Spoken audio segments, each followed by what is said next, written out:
알쓸 신앙.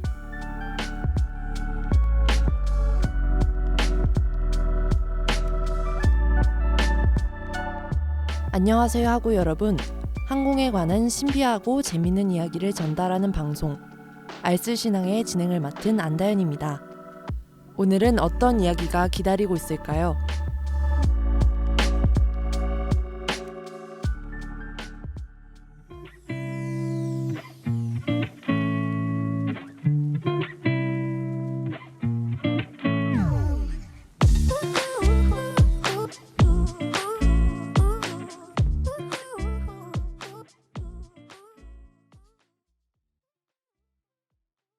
오늘의 주제는 이스라엘행 항공편의 비밀입니다. 기독교, 유대교, 이슬람교, 세계 3대 종교의 성지인 예루살렘이 있는 이스라엘에는 전 세계의 순례객들이 몰리는 나라죠. 그런데 이런 이스라엘로 가는 항공편에 도대체 무슨 비밀이 있는 것일까요? 이를 알기 위해선 먼저 항공 자유화 협정에 대해 알아야 합니다. 오픈스카이라고 불리는 항공 자유화 협정은 각 나라들 사이에서 자유로운 항공 운송을 보장하는 협정인데요. 상대국 영공 통과를 보장해주는 제1단계 자유부터 상대국의 국내선 영업이 가능해지는 제9단계 자유까지 국가 간 항공운수 권리 결정에 중요한 역할을 합니다. 하지만 이스라엘은 요르단과 이집트를 제외한 주변 중동 국가와 제1단계 자유협약이 체결되어 있지 않습니다. 때문에 사우디아라비아를 통과하는 최단 항공을 이용하지 못하고 빙 둘러가야 하죠. 이스라엘이 다른 중동 국가와 협약을 맺지 못하는 이유는 무엇일까요? 그 이유는 외교 관계에서 찾을 수 있습니다. 이스라엘의 예루살렘은 기독교의 메시아인 예수가 십자가에 못 박혀 죽은 곳이고 이슬람교의 예언자 무하메드가 승천한 곳이며 유대교의 성전이었던 곳이기도 합니다. 새 종교에선 아주 중요한 의미가 있는 지역이죠. 때문에 이 예루살렘에 대한 소유권 논란은 끊이지 않습니다.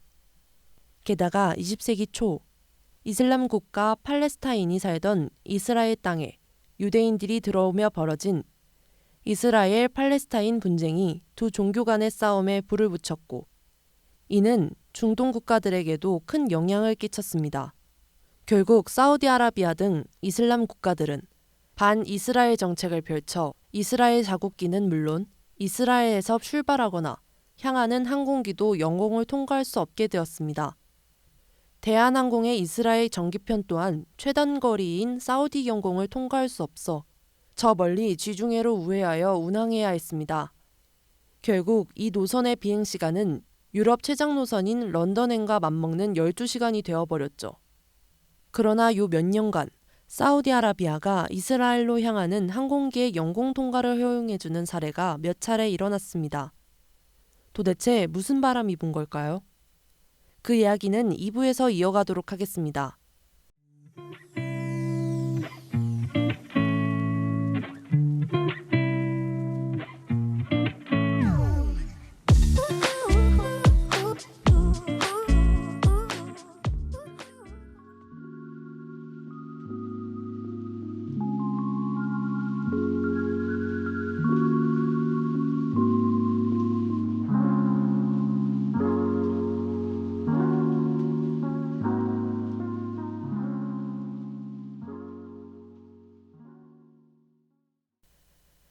(2018년) 역사상 처음으로 이스라엘로 가는 항공편이 사우디 영공을 통과하였습니다.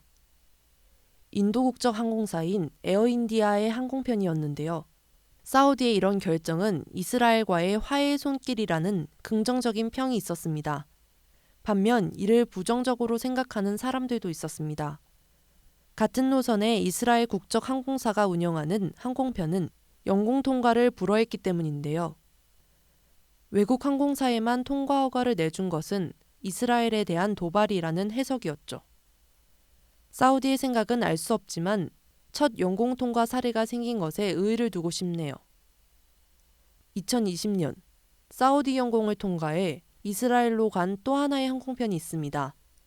이슬람 국가이자 대표적인 친사우디 국가인 아랍에밀리트에서 이스라엘로 향하는 직항편이었는데요. 이스라엘 사람들의 입국은 물론 이스라엘을 방문한 외국인조차도 입국을 금지하거나 제한하던 이슬람 아랍 국가들인지라 직항 노선은 꿈도 꾸기 힘든 상황이었는데 이게 어찌된 일일까요? 이는 이슬람교가 두 개의 종파로 나뉘어 있기 때문에 벌어진 일이라고 볼 수 있습니다. 이슬람교에는 정통성을 주장하는 시아파와 보편성을 주장하는 수니파로 나뉘었는데요. 이란이 대표적인 시아파 국가, 사우디가 수니파 국가입니다. 두 종파는 같은 이슬람교지만 1000년이 넘게 갈등을 빚어오고 있는 상황에 외부의 적인 이스라엘까지 견제를 해야 하는 3파전 양상을 보이고 있죠. 그러다 같은 수니파 국가인 카타르가 친이란 성향을 보이자 사우디와 수니파 7개국이 카타르와 단교하고 카타르의 육해공을 막으며 간접적인 이란 견제에 나섰습니다. 이것이 4년 전 큰 이슈였던 카타르 중동 단교 사태입니다. 그러나 천연가스 최대 보유국인 카타르는 막대한 자금력으로 견제를 버텼고 거기에 더해 이란의 지원까지 이어지자 사우디는 더 강력한 수를 강구했습니다. 이스라엘과 손을 잡는 것이었죠. 적의 적은 친구라는 말이 이럴 때 쓰는 것일까요? 사우디는 이스라엘과 함께 이란을 더욱 강하게 압박하게 되었습니다. 이러한 상황을 고스란히 반영한 것이 UAE 이스라엘 직항 노선과 사우디 영공 통과 허용입니다.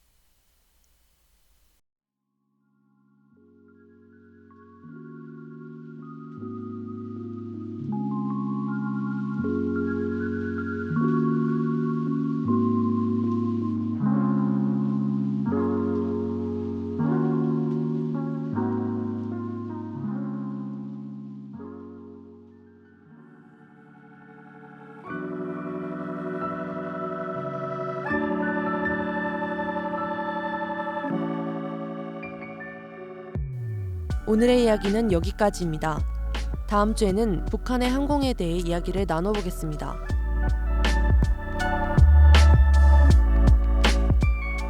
지금까지 들으신 알쓸신앙, 제작 및 기술의 고유진, 진행의 안다윤이었습니다. 감사합니다.